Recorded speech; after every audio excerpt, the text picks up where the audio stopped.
News, सच जरूरी है। दर्शकों नमस्कार, मैं हूं आपके साथ रोशनी और ये है MNS न्यूज नेटवर्क और आप देख रहे हैं MNS न्यूज टीवी। आइए देखते हैं आज की कुछ खास खबरें। फ्री फायर की लत ने पहुंचाया अस्पताल, लोगों को काटने दौड़ता है किशोर।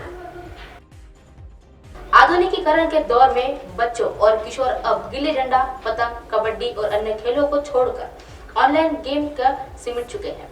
ऑनलाइन गेम्स के कारण बच्चे अपनी जिंदगी से खिलवाड़ करते नजर आ रहे हैं। फ्री फायर नाम के एक ऑनलाइन गेम ने इनकी तरह से एक कटिहार में एक किशोर की जिंदगी बर्बाद कर दी है। किशोर अब अस्पताल में भर्ती है। मामला जिले के कोंठा प्रखंड क्षेत्र की एक कुलासी चौका है, जहां के रहने वाला एक किशोर के पुत्र सूरज कुमार 16 वर्ष और कई सालों से वह फ्री फायर गेम मोबाइल में खेल रहा था। सूरज की मां ने बताया कि उनके पुत्र के किस्त पर 30,000 रुपए का मोबाइल खरीदा था।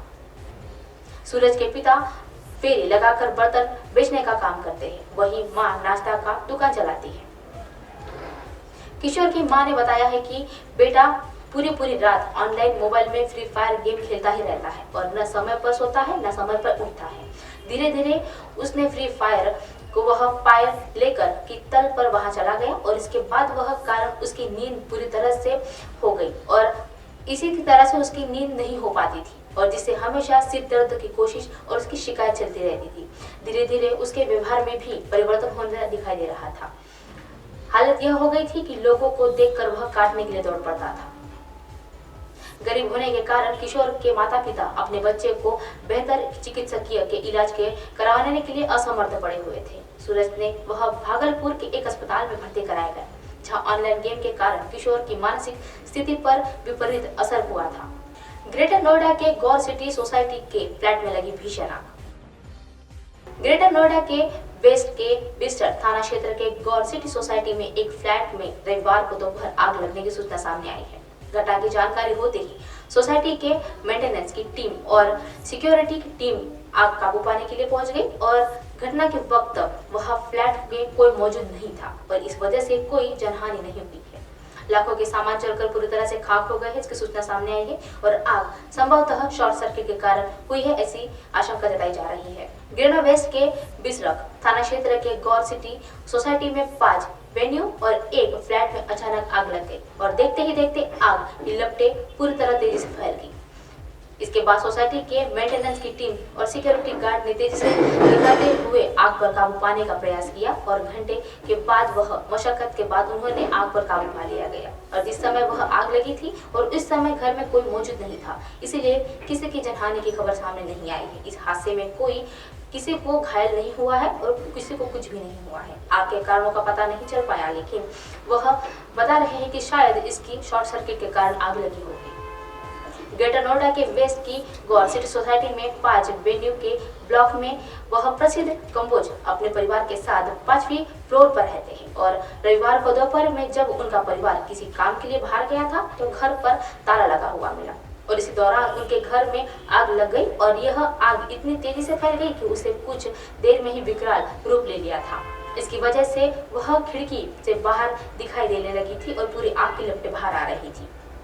जब आग की लपटें बाहर आने लगी तो पड़ोसियों ने फ्लैट में आग लगने होने की सूचना और सिक्योरिटी को दे दी और फायर ब्रिगेड को भी दे दी और इसके बाद वह अभी लोग आग बुझाने में जुट गए थे और कुछ घंटे की मशक्कत के बाद आग पर काबू पा लिया गया था। आग लगने की सूचना जब फ्लैट मालिक प्रदीप कंबोज को मिली तो वह मौके पर पहुंच गए। हालांकि इस हादसे में कोई जनहानि नहीं हुई है और फ्लैट के रखा हुआ लाखों का सामान पूरी तरह से जल गया है और प्रदीप कंबोज ने बताया है कि आग लगने से फ्लैट में काफी नुकसान हुआ है और आग के कारण से लगी है और यह अभी स्पष्ट नहीं हो पा रहा है। प्रथम दृष्टया आग शॉर्ट सर्किट की वजह से लगी है, इसकी आशंका जताई जा रही है। फिलहाल आग के कारणों को पुलिस जांच कर रही है कि वह कैसे लगी थी। सोसाइटी के लोगों ने बताया है कि दमकल विभाग की आग की सूचना दी गई थी और लेकिन जब तक उनकी गाड़ियां मौके पर पहुंची तब तक आग पर काबू पाना मुश्किल हो चुका था और सामान पूरी तरह से जलकर खाक हो गया था।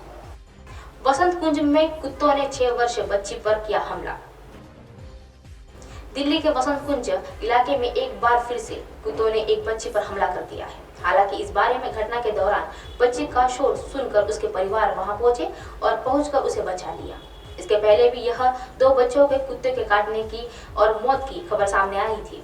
राजधानी केवतन कुंज के सीधी कैंप में आवारा कुत्तों का आतंक थमने का नाम नहीं ले रहा है। यहाँ पर 2 बच्चे की मौत के बाद कुत्तों के हमले खत्म होने का नाम नहीं ले रहे हैं और ये बढ़ता ही जा रहा है।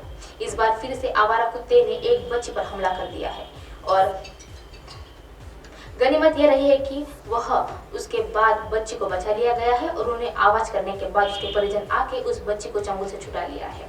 और हालांकि इतने देर में खतरनाक कुत्ते ने 6 साल की मासूम बच्ची पर शरीर पर कई जख्म भी दे दिए हैं। 6 साल की मासूम बच्ची का नाम माही है, जिसके शरीर पर कुत्तों के काटने के और खरोचने के कारण हुई जख्म हो गई है। काफी निशान दिख रहे हैं। यहाँ एक बार फिर से इस आवारा कुत्ते को कैंप रखने वाले बच्चों के शिकार बनाना शुरू कर दिया है। बताया गया है कि घटना 26 मार्च सुबह लगभग 9 बजे की है और माही अपने छोटे भाई बहन के साथ वह झुग्गी के पीछे शौच करने के लिए गई थी और उसके बाद वह इतनी में ही जंगल में मौजूद आवारा कुत्ता माही के पास आ गया और उस पर हमला कर दिया। हमले के बाद माही को छोटी बहन जैसे तैसे वहां से भागी और वही कुत्ते ने जब माही पर हमला कर दिया तो वह शोर मचाने लगी। इसके बाद माही के परिजन उसकी आवाज सुनकर जंगल में तरफ दौड़ पड़े और आवारा कुत्ता वहां से भागा। इतनी ही देर में कुत्ते ने उसे कई जख्म भी दे दिए और घटना के बाद मौके पर पुलिस बल आई और उसके बाद माही के इलाज के लिए उसे तुरंत अस्पताल में भर्ती कराया गया। बताया गया है कि प्राथमिक उपचार के बाद फिलहाल माही ठीक है। गौरतलब है कि इससे पहले भी कैंप में रहने वाले 2 बच्चों की जान कुत्ते के काटने की वजह से ही जा चुकी है। इस घटना के बाद प्रशासन और एमसीडी ने इलाके में कुत्तों के पकड़ने की कार्यवाही को लेकर जो कुत्ते इन बच्चों को शिकार बना रहे हैं वह कैंप के पीछे जंगल में ही रहते हैं। इस घटना के बाद जंगल में थोड़ी छानबीन भी की गई है और पाया है कि कुत्ते और बच्चों के हमले कर रहे वह कुत्ते खुलेआम वहां घूम रहे हैं। एमडीसी ने कहा है कि वह खाना पूर्ति करने के लिए कैंप में घूमने वाले आवारा कुत्तों को ले जाया गया है और लोगों की अपनी ही एक उन्हें कुत्तों को पकड़ा जाए और जो बच्चे मरे हैं उनमें निराशा जताई जा रही है। अब आप हमारे चैनल को अपने मोबाइल पर भी देख सकते हैं। मोबाइल ऐप पर देखने के लिए प्ले स्टोर से MNS news TV app download करें। इंस्टा, लिंक, ट्विटर, हाईक्यूब, फेसबुक और कई सोशल मीडिया के प्लेटफॉर्म पर हमारा चैनल उपलब्ध है। आप इसे यूट्यूब पर भी देख सकते हैं। आप हमारे चैनल पर लाइव भी देख सकते हैं www.mnsnewstv.com पर। फिलहाल वक्त तो चला है दर्शकों ब्रेक का। ब्रेक से लौटने के बाद देखिएगा देश और दुनिया की तमाम खबरें। बने रहिए MNS न्यूज पर। नमस्कार।